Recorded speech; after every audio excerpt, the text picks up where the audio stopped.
Olá pessoal, hoje estou aqui para falar sobre a distribuição binomial. Eu sou o professor José Alberto Luca e aqui segue o meu contato, ok? Essa distribuição binomial é sem dúvida uma distribuição discreta das mais importantes, né, da estatística, tá? Ela é utilizada em muitas situações e por isso, devido à sua facilidade de entendimento, ela é muito utilizada, então se tornando uma das distribuições mais comuns na estatística. Estou falando de distribuição discreta, tá? Ok. Só lembrando então que a distribuição discreta, ela é geralmente associada à contagem, né? Números inteiros como resultado, enquanto que a distribuição de uma distribuição contínua, que é o caso da distribuição normal, ela é feita através de medidas, tá ok? Então vamos lá.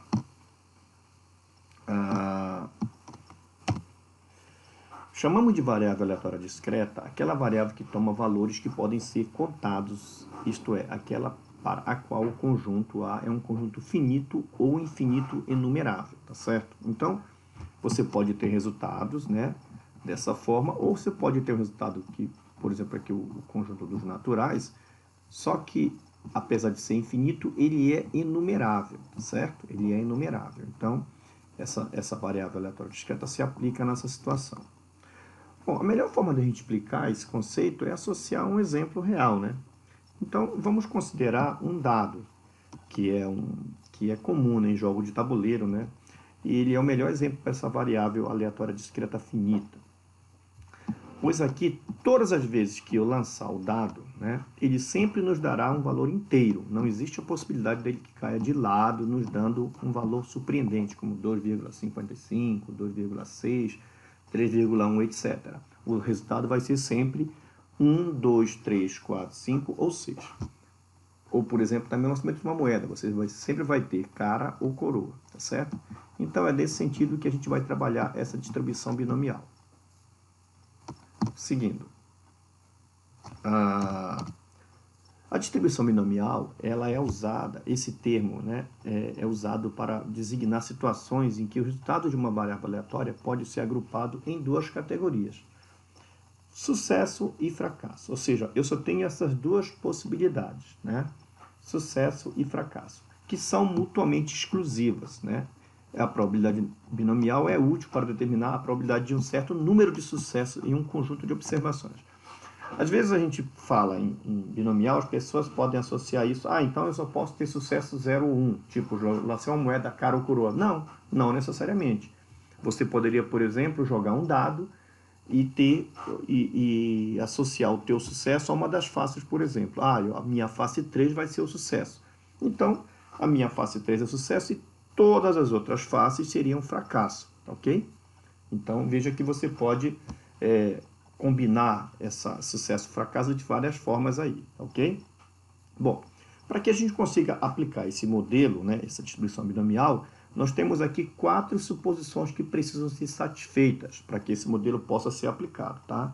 Nem sempre eu vou poder aplicar esse modelo binomial, né? Vou poder aplicar em várias situações, mas nem todas na variável discreta, tá ok? Então vamos lá. Primeiro é que o experimento consiste de N tentativas em iguais condições, ou seja, é uma coisa bastante simples, ou seja, se você está jogando um dado, você continua jogando o dado ali naquele mesmo tabuleiro, uma moeda no mesmo local, assim, sem interferência de temperatura, pressão, etc. Né? É bastante tranquilo essa primeira suposição.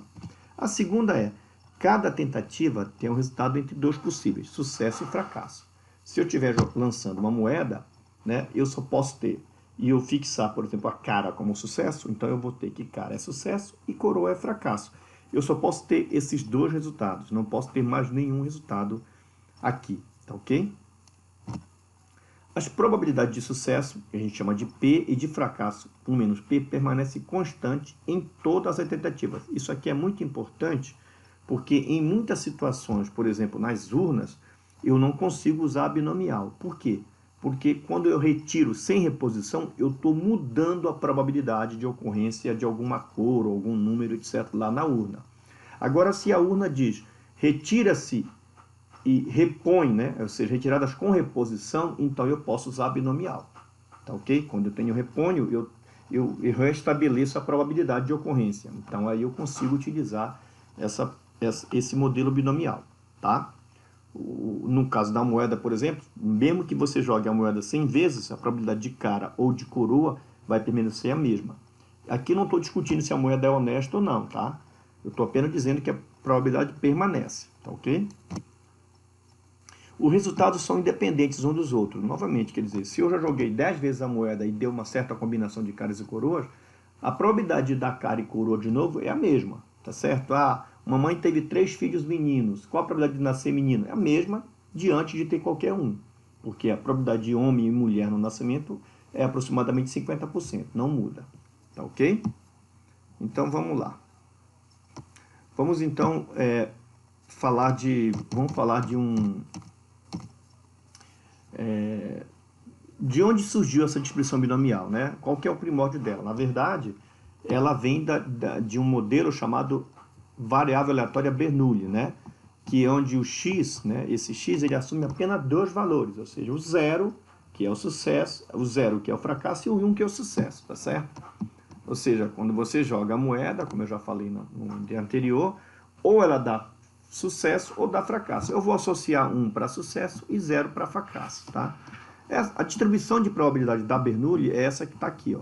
A probabilidade de x igual a x, hoje pode ser 0 ou 1, assume essa forma aqui, P elevado a x, 1 menos P elevado ao menos x, sucesso e fracasso, tá bom? Bom, então o Bernoulli é apenas um lançamento da moeda. Agora imagina que eu considere N lançamentos, N ensaios de Bernoulli, né? Independente, tá certo? E aí eu seja P a probabilidade de ocorrência de um evento chamado de sucesso e 1 menos P a probabilidade de não ocorrência de sucesso, ou seja, a falha, né?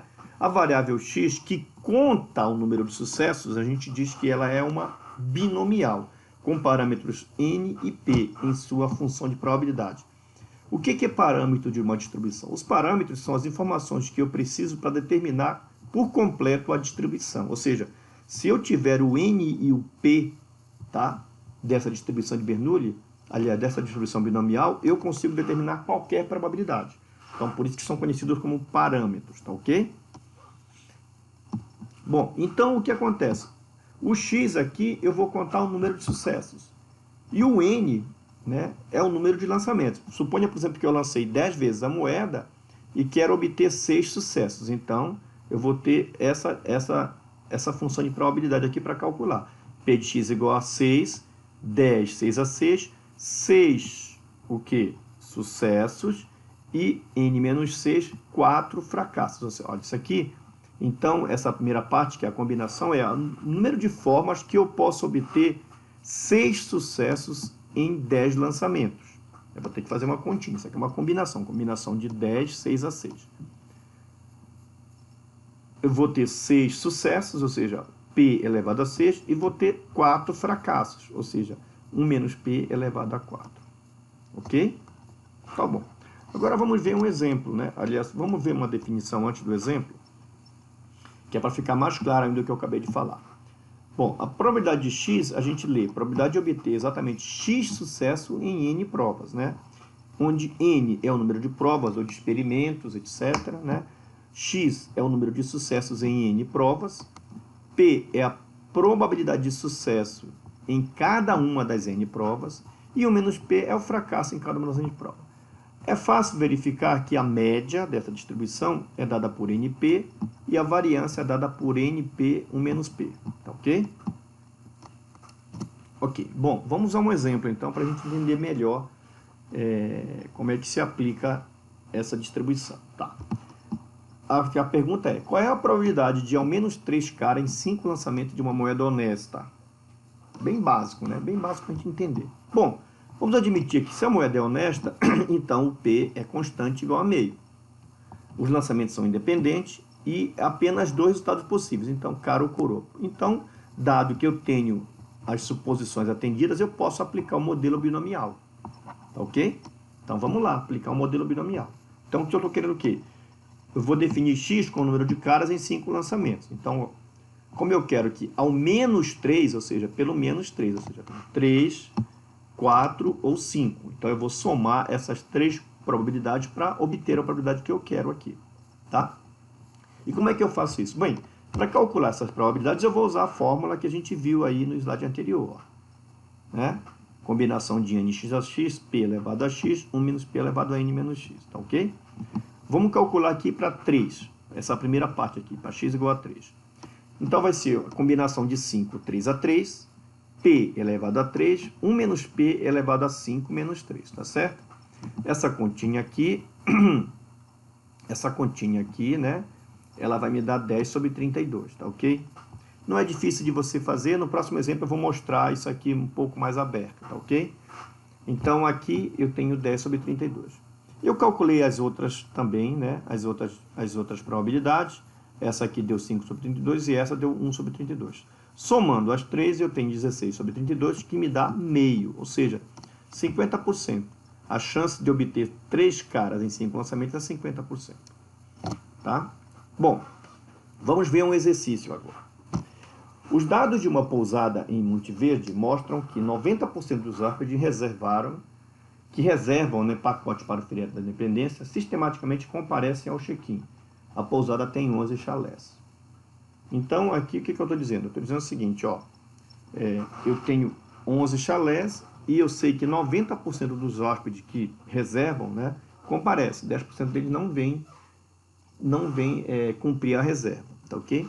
Então, perguntas que são feitas aqui. Se forem feitas 10 reservas, determine a probabilidade de que todos os que reservaram o pacote compareçam ao check-in. Primeira pergunta. Segunda, se forem feitas 8 reservas, determine a probabilidade de que a pousada fique com apenas 6 chalés ocupados. Ou seja, eu tenho 8 chalés reservados, mas apenas 6 compareceram, né?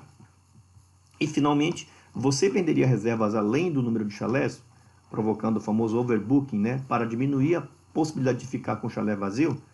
Justifique sua resposta usando probabilidade. Ok, vamos lá então.